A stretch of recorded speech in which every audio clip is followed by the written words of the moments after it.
Good morning. तो आज हम डिस्कस करने जा रहे हैं हमारा अगला टॉपिक नाइट्रेशन ऑफ बेंजीन। तो इस टॉपिक में सबसे पहले हम देख लेते हैं कि रिएक्शन कैसे होगा। हम लेंगे एक बेंजीन और बेंजीन इज ट्रीटेड विद, हम इसमें लेते हैं एक mixture of concentrated H2SO4 plus concentrated HNO3। तो हम इसमें कंसंट्रेटेड H2SO4 और कंसंट्रेटेड नाइट्रिक एसिड का मिक्सचर लेते हैं। This mixture is also known as nitrating mixture. तो हमारा प्रोडक्ट क्या बनता है? हमें मिलता है बेंजीन रिंग पर nitro group. So we will get nitro group on the benzene. So this is our final product. अगर इसका मैकेनिज्म देखें तो पहले स्टेप में क्या होगा, हम लिखेंगे sulphuric acid and nitric acid. So sulfuric acid and nitric acid. So we know both these are strong acid. लेकिन अब यहां पे क्या होगा, जो सल्फ्यूरिक एसिड है वो एसिड की तरह एक्ट करेगा। This will act as acid and nitric acid will act as base. और जो सल्फ्यूरिक एसिड है वो एसिड की तरह एक्ट करेगा और ये अपना जो H है वो डोनेट करेगा नाइट्रिक एसिड को। तो this H positive it will go to lone pair present on the oxygen atom in nitric acid.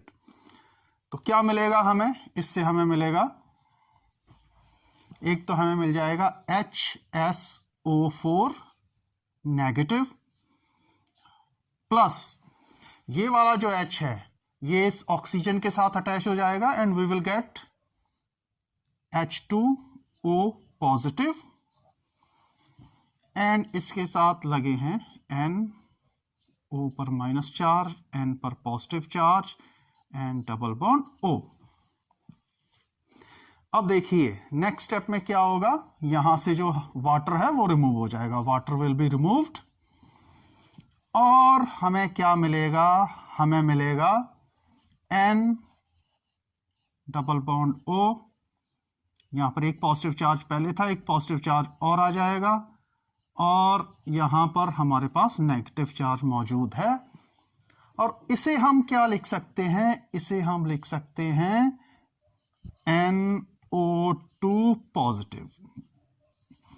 और ये ही है हमारा इलेक्ट्रोफाइल जो हमें इस रिएक्शन में चाहिए। It is called nitronium ion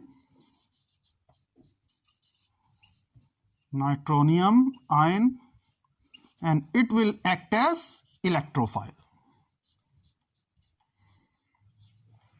It will act as electrophile in the nitration of benzene. Second step में बेंजीन रिंग पर नाइट्रोनियम आयन अटैक करेगा।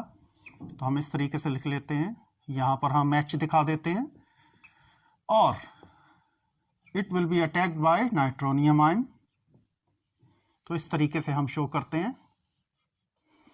तो ये हम पहले देख चुके हैं। सबसे पहले क्या बनेगा, सबसे पहले बनेगा पाई कॉम्प्लेक्स और pi complex will immediately converted into sigma complex. तो हम सीधा सिग्मा कॉम्प्लेक्स बनाएंगे। यहां पर हमारा H लगा है, यहां पर आ जाएगा NO2 and we will get a positive charge here. So this is called sigma complex. So this intermediate is formed और हम हैलोजिनेशन में देख चुके हैं कि दिस इज रेजोनेंस स्टेबलाइज, इसकी रेजोनेटिंग स्ट्रक्चर बनेगी। तो हम यहां पर वो रेजोनेटिंग स्ट्रक्चर नहीं बनाएंगे। हमें एक और चीज ध्यान में रखनी है कि ये स्टेप है slow step. This step is slowest step इसे बोलेंगे and it is rate determining step. This is rate determining step. अब सेकंड स्टेप में क्या होगा, स्टेप होगा फास्ट। फर्स्ट स्टेप में हमारा जो HSO4 बना था, HSO4 minus, so it will act as a base और ये यहां से एक हाइड्रोजन को निकाल लेगा. It will extract an hydrogen और यहां पर एक पाई बॉन्ड बन जाएगा. तो प्रोडक्ट बनेगा,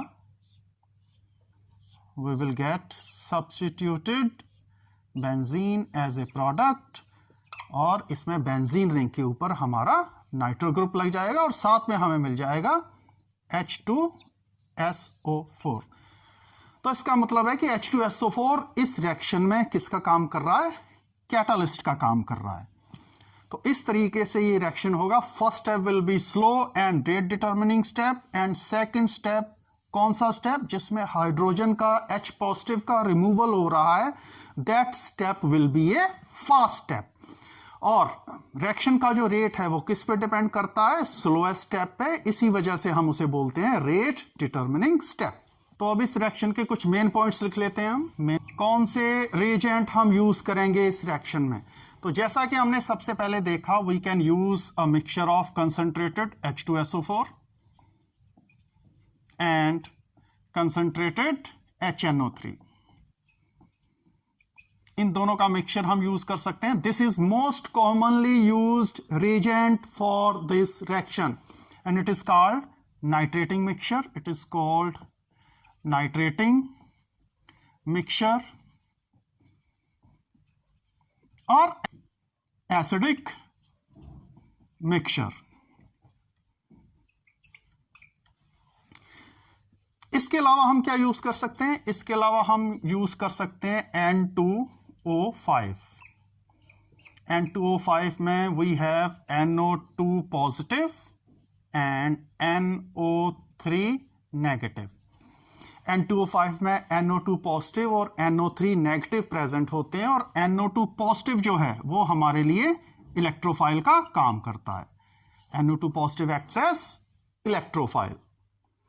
इसके अलावा हम क्या यूज कर सकते हैं? इसके अलावा हम यूज कर सकते हैं नाइट्रोनियम एसीटेट, NO2 पॉजिटिव और एसीटेट ग्रुप लगा इसके साथ, nitronium acetate.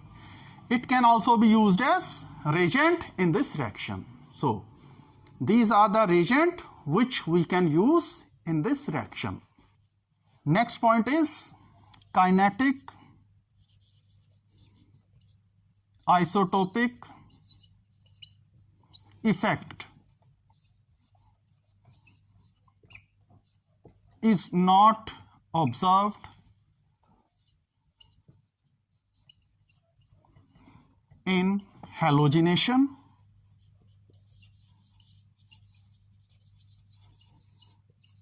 and nitration of benzene. So kinetic isotopic effect halogenation और नाइट्रेशन ऑफ बेंजीन में ऑब्जर्व नहीं होता है. अब ये काइनेटिक आइसोटोपिक इफेक्ट क्या होता है ये थोड़ा डिस्कस करेंगे. काइनेटिक आइसोटोपिक इफेक्ट को KH अपॉन KD से रिप्रेजेंट करते हैं और इसकी रेंज होती है 1 और 7 के बीच में. अब KH क्या होता है? What is KH? KH is rate constant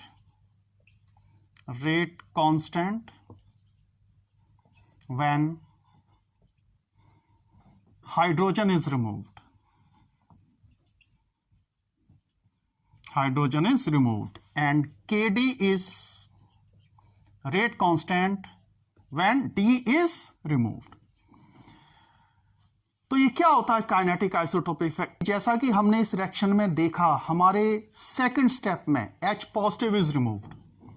हमने देखा कि H पॉजिटिव इज रिमूव्ड.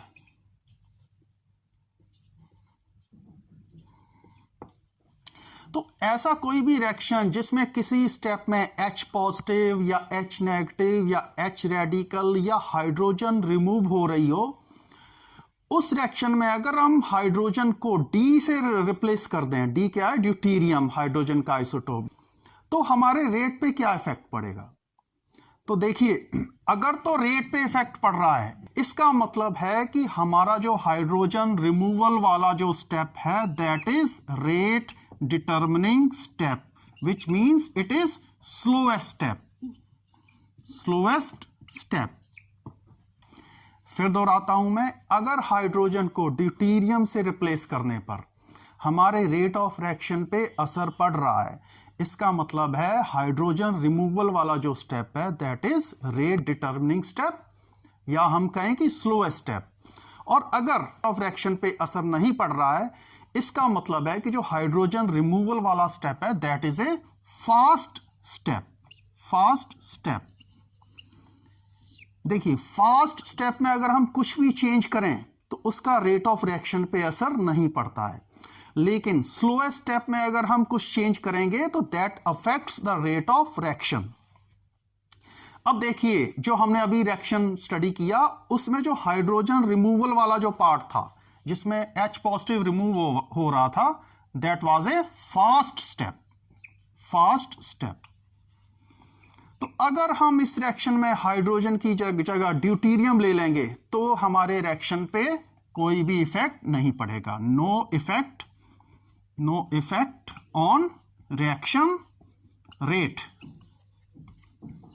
तो इसका मतलब क्या है? इसका मतलब है, यहां पर 7 आएगा, देयर विल बी 7।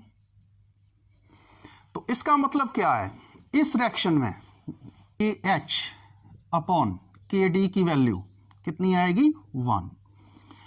यानी कि जैसा कि हमने पॉइंट में लिखा, हेलोजिनेशन और नाइट्रेशन ऑफ बेंजीन में हम हाइड्रोजन को ड्यूटेरियम से रिप्लेस कर दें तो रेट पे कुछ भी इफेक्ट नहीं पड़ता है। ऐसा क्यों होता है? ऐसा इसलिए होता है, जैसा कि हमने मैकेनिज्म लिखा, हमारा जो हाइड्रोजन रिमूवल हो रहा है, जो H पॉजिटिव रिमूव हो रहा है, वो कौन से स्टेप में हो रहा है? फास्ट स्टेप में हो रहा है। जो हमारा स्लोएस्ट स्टेप है, फर्स्ट स्टेप, उसमें हाइड्रोजन के साथ जो बॉन्ड है उस पर कोई भी इफेक्ट नहीं पड़ रहा है। इसलिए अगर हम हाइड्रोजन को ड्यूटेरियम से रिप्लेस कर देंगे तो रेट पे कोई भी इफेक्ट नहीं पड़ेगा। हमें ये पता है कि CD बॉन्ड जो होता है दैट इज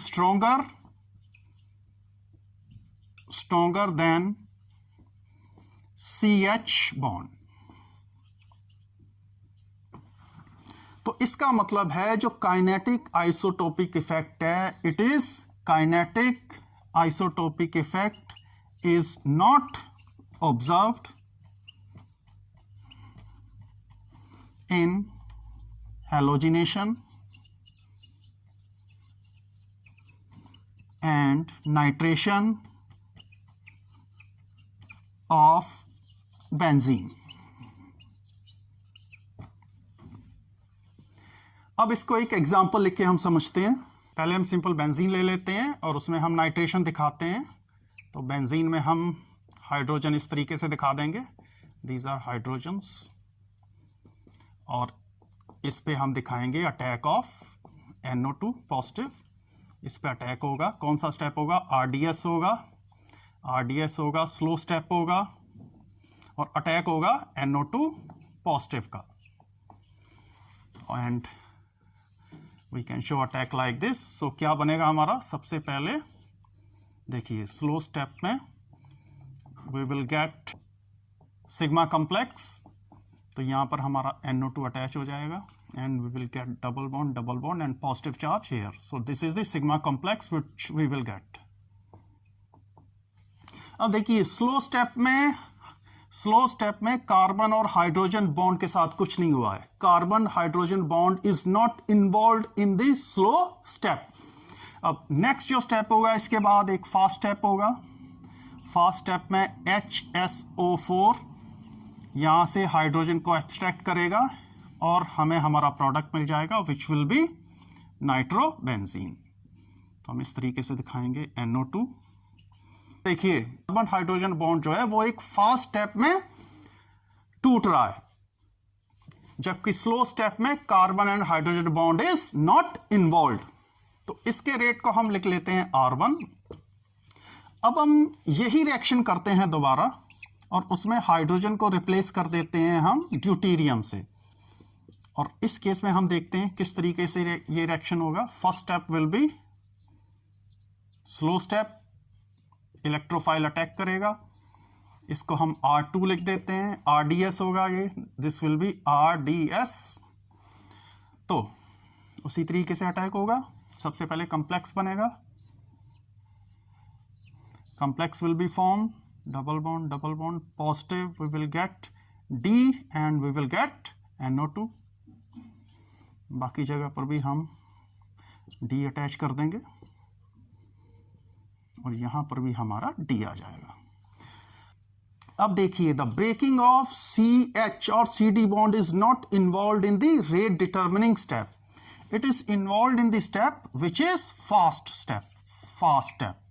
इसमें HSO4 आएगा, वो यहां से D को एब्स्ट्रैक्ट करेगा और यहां पर एक डबल बॉन्ड बन जाएगा, यहां पर भी डबल बॉन्ड बनेगा और हमें क्या मिलेगा, we will get substituted product, this will be our product. देखिए जो R1 की वैल्यू होगी, rate of first reaction will be equal to rate of second reaction. ऐसा क्यों है? क्योंकि CH बॉन्ड की जो ब्रेकेज है वो रेट डिटर्मिनिंग स्टेप में नहीं हो रही है। CH या CD बॉन्ड की जो ब्रेकेज है वो स्लो स्टेप में, या हम कहें कि रेट डिटर्मिनिंग स्टेप में नहीं हो रही है। तो हम लिख लेंगे CH, इट मीन्स CH और CD bond is not broken in the rate determining step। तो ये वजह है जिसकी वजह से kinetic isotopic effect is not observed in the halogenation as well as in the nitration of benzene.